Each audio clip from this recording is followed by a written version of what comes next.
All right, so we're gonna get started, okay? So today what we're gonna be focusing on is we're gonna be focusing on a story map. Do you guys remember what a story map is? Yeah. Okay, can someone tell me? Raise your hand. Up, raise your hand. Jamie? A story map is almost like, I guess it'll be like a story. Okay, Like a so it map. tells parts of the story and it's a map, okay? Now, do you remember what the setting of a story is? Raise your hand. Anybody remember what the setting of the story is? Why did I read this book? No, you don't need to know the setting of this story. I want you to tell me what the setting of a story is in general. Do you guys remember? Damien? Like pretend the story is all about one house. It takes place of a house. Good job. Excellent, Damien. You are correct. So the setting is the place is Where does The the story setting- take place? okay, no calling out. The setting is the time and the place where the story occurs. So, okay, so did it take place in a house? Did it take place in a school? Did it take place at the park? That's the setting of the story. Now I know you guys know this one. The characters. What are the characters of the story? The people that animals that act like people. Absolutely. So the characters are the people or the animals that are in the story, right? And then we have something called the plot. That's a little bit harder. Do you guys remember the plot of the story? I heard of it, but I don't know it. Okay, well that's all right.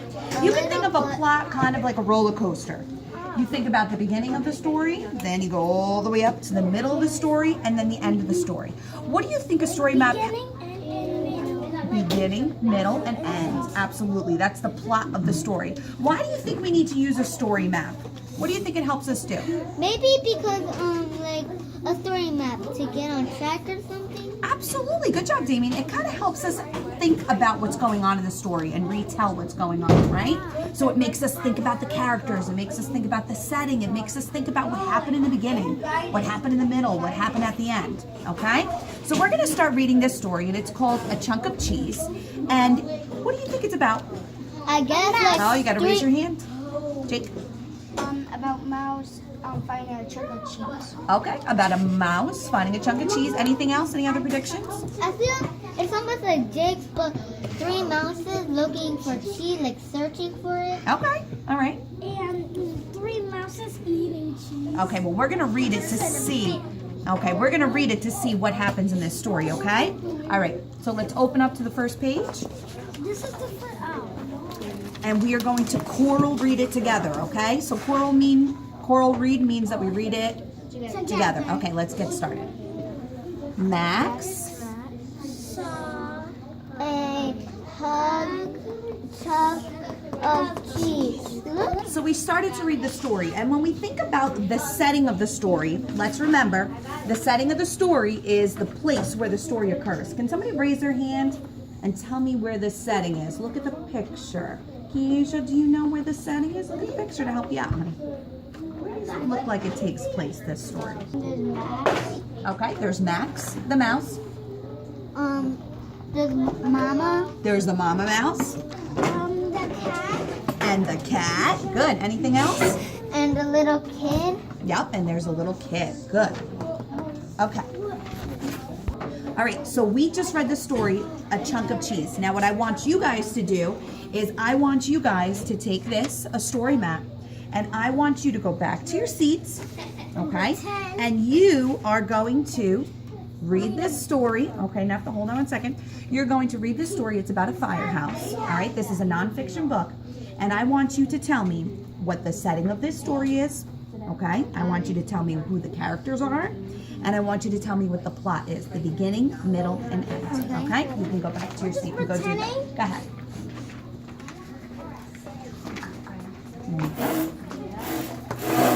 Start reading a story called The Sandcastle, okay? Are you guys ready for summer to go to the beach?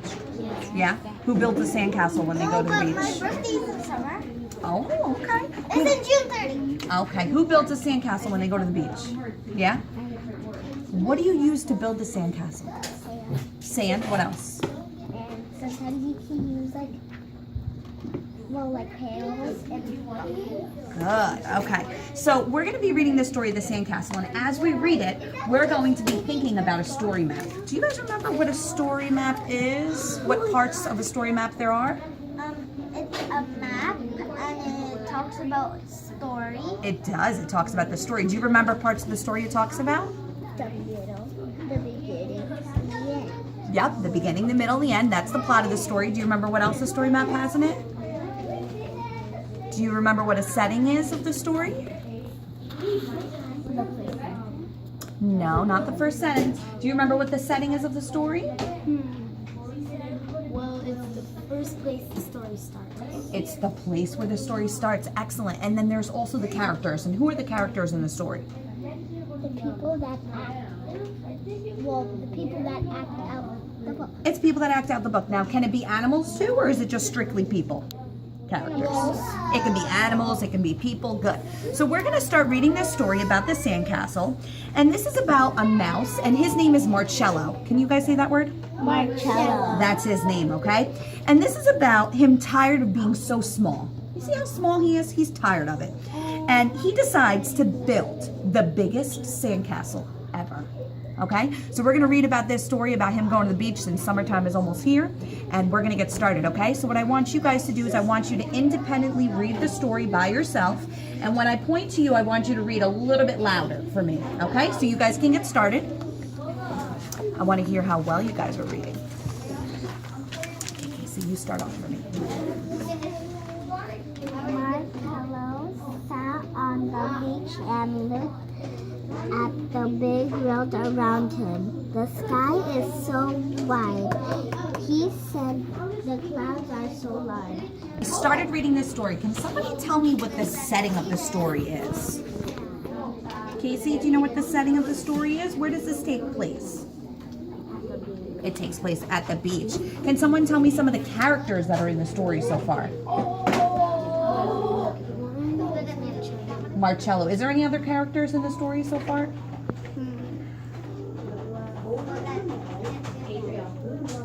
Are there any other characters? You can take a look at the pictures if you need to. So far, have there been any? Or is there just one? Well, not yet. Not yet. There's just one. And can someone tell me, when we think about the plot, what happened in the beginning of the story so far? Well, Marcello was so sick of being the smallest one out of his friends, so he wanted to prove that it's not that he's just small. Small people can't just do small things, they can do bigger things too. Excellent. Okay, so now what I want you guys to do is I want you guys to read this story now that we're done with the sandcastle, and I want you to go back to your seat, and I want you to tell me the setting of the story, the characters, and I want you to tell me what the beginning, the middle, and the end is of this story, okay? So go ahead, Zoe, you can go back to your seat. You can go back to your seat.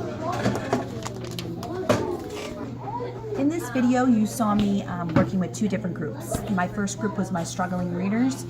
They used books that were a little bit more at their level, a little bit easier, used a lot more labels and pictures. You also saw me using picture clues to help them be reminded of what the setting was in the story or what the characters were. And then my second group was actually my advanced students that didn't have labels in their book. The words were a lot more longer. There was a lot more words. Higher words too, and higher thinking skills, and I didn't use the visual clues with them. They were both asked to go back to their seat to complete the assessment of the story map on their own while using a different book.